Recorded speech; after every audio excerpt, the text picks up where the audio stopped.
Welcome to the Sunbase Chemistry. Today we'll see Cannizzaro reaction. Let's see the general reaction first. In this, we are going to choose 2 moles of aldehyde, 2 moles of this carbonyl compounds in the presence of sodium hydroxide, water and acid will have alcohol and carboxylic acid as our product.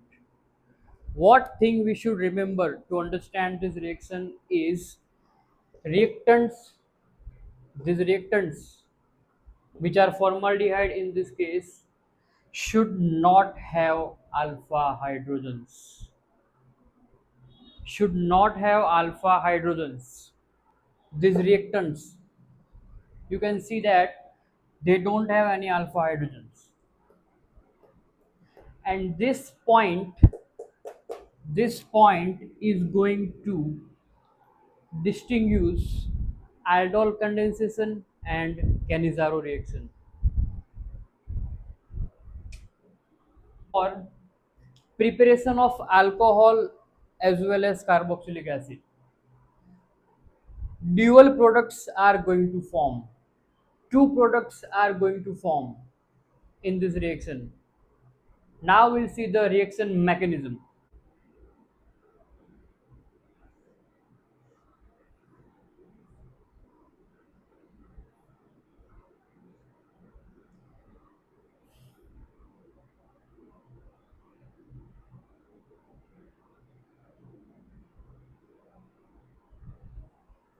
We have 2 moles of formaldehyde,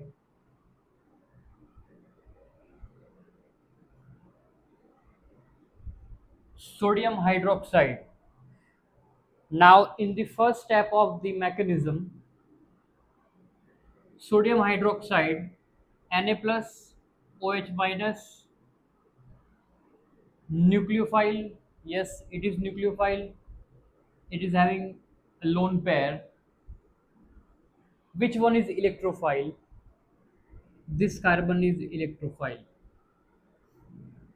because this carbon is connected with oxygen in pi bond system, and oxygen is more electronegative than carbon, so it will pull the electron density towards itself. Thus carbon is being electron deficient, so it is an electrophile. Partially positive charge carbon will have, and this is having a negative charge, partially negative charge. So this nucleophile is going to attack on this electrophile.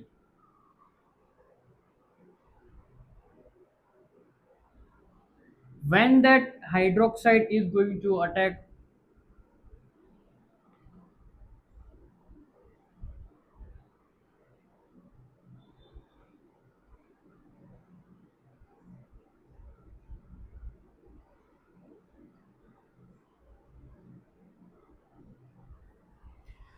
now we'll have this this OH is going to attack.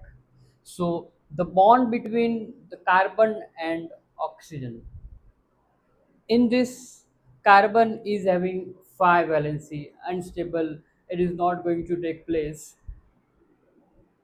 To stabilize this carbon, this oxygen is going to pull this electron density and will have a negative charge. Carbon will be stable. So this is our first step, in which there is a formation of oxyanion. In the next step, again this hydroxide, sodium hydroxide, is going to abstract this proton. Again hydroxide is coming, and that is going to abstract this proton, and will have –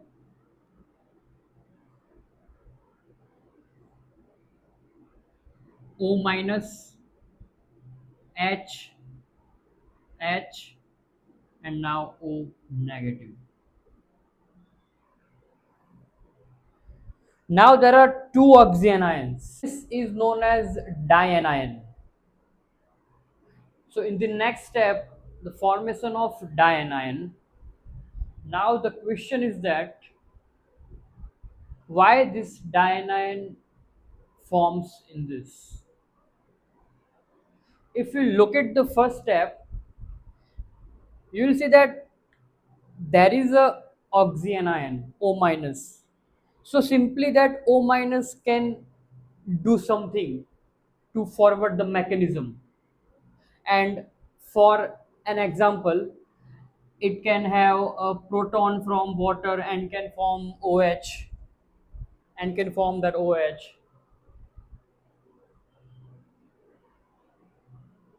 So this, but this is not going to take place.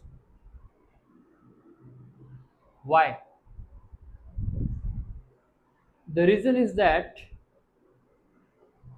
if this O is going to get that H and will form OH, the reaction is not going anywhere.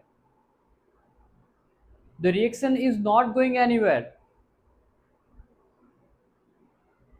It will form OH and again H will be abstracted and all that, and again it will get that H. So the reaction is going nowhere. We are going backward in this. And eventually we want two products, alcohol and carboxylic acid. So for that, this thing, if this O is going to get the H and if it is going to work, nothing happens. So to drive this reaction forward towards our goal, our products, this hydroxide is going to abstract that proton and will form this dianion. Now you will say that, so what this dianion is going to do? This dianion is going to do a lot of things, and how it is going to do. There are two oxygens and two are negative, two having electron density. This intermediate is highly unstable. Remember, this intermediate is highly unstable. Why? Because there is a lot of electron density. These two oxygens are going to repel. It's a highly energetic. Highly energetic means highly unstable. Yes, and this instability will do something. It will drive this reaction forward. And what now?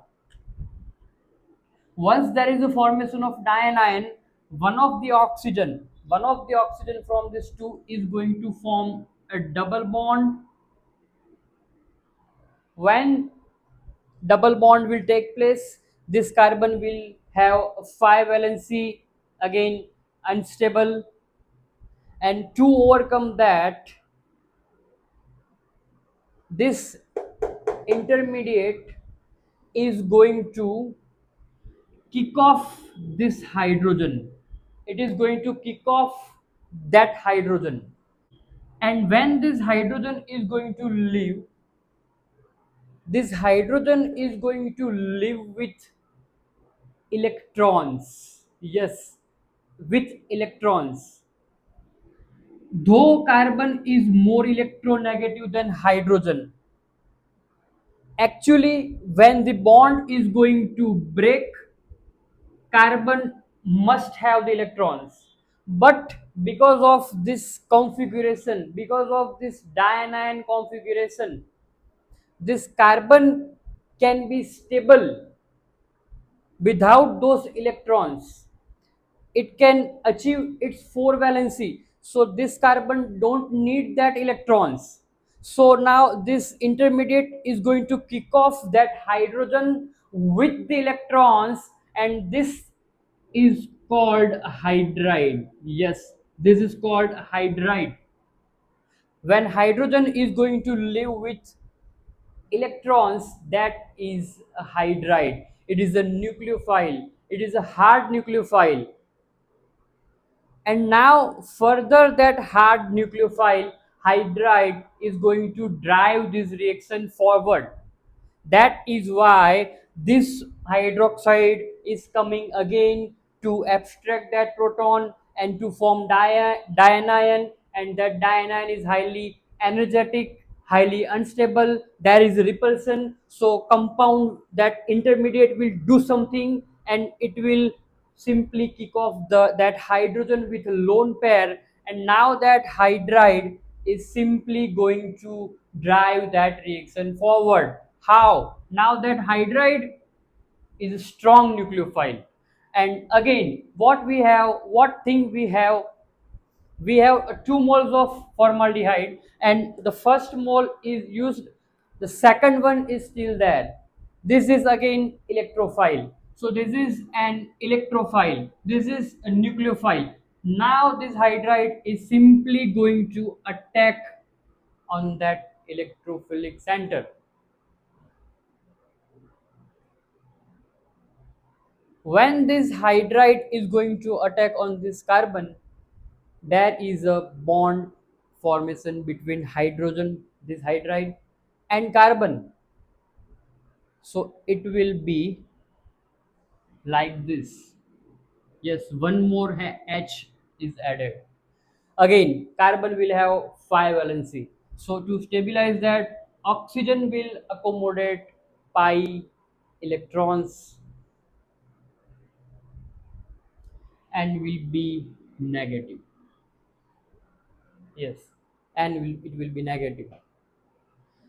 Hydrogen, that hydride is going to leave from this site,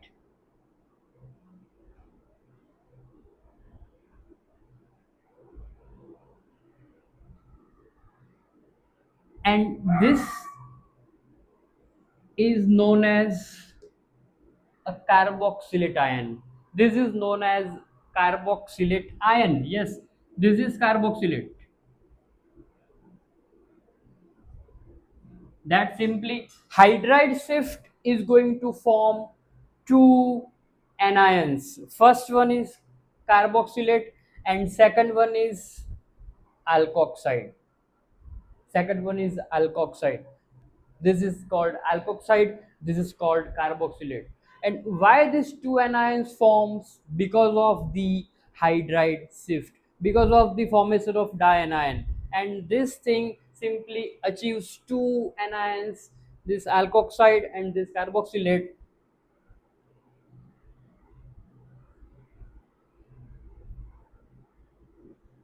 Now in next step we have water, H plus and OH minus. Again, in this alkoxide, this oxygen is negative, it is a nucleophile, and in this water, the hydrogen H plus is an electrophile. Again, this oxygen will simply grab that proton and will form OH.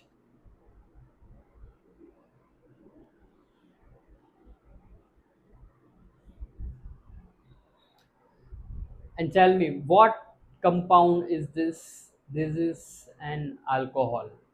So we achieved our first product, alcohol.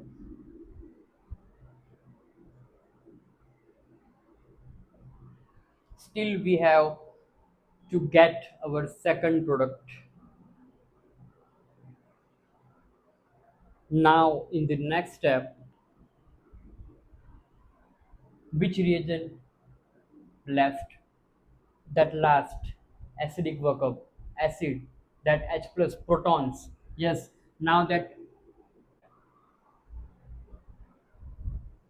this carboxylate, O minus nucleophile and this is electrophile. So now that O will take that H plus and will end up with OH. Tell me, what is this? It is a carboxylic acid. Yes, we achieved two products. This is carboxylic acid.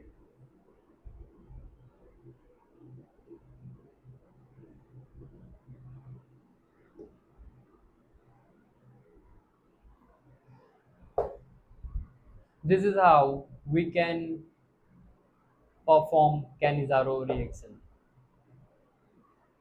How this reaction is going to be different from the aldol. In the aldol, we were about to merge two compounds. Yes, we have to merge those two compounds, and in this we want two different products. So what is the strategy? In the aldol condensation, we should have alpha hydrogens, for that alpha beta unsaturated aldehyde, and in the Cannizzaro reaction, we want alcohol and carboxylic acid, and for that we simply want no alpha hydrogens, and because of that only this hydroxide is going to attack on this carbon, this carbonyl carbon, and then this hydride shift take place. Understand?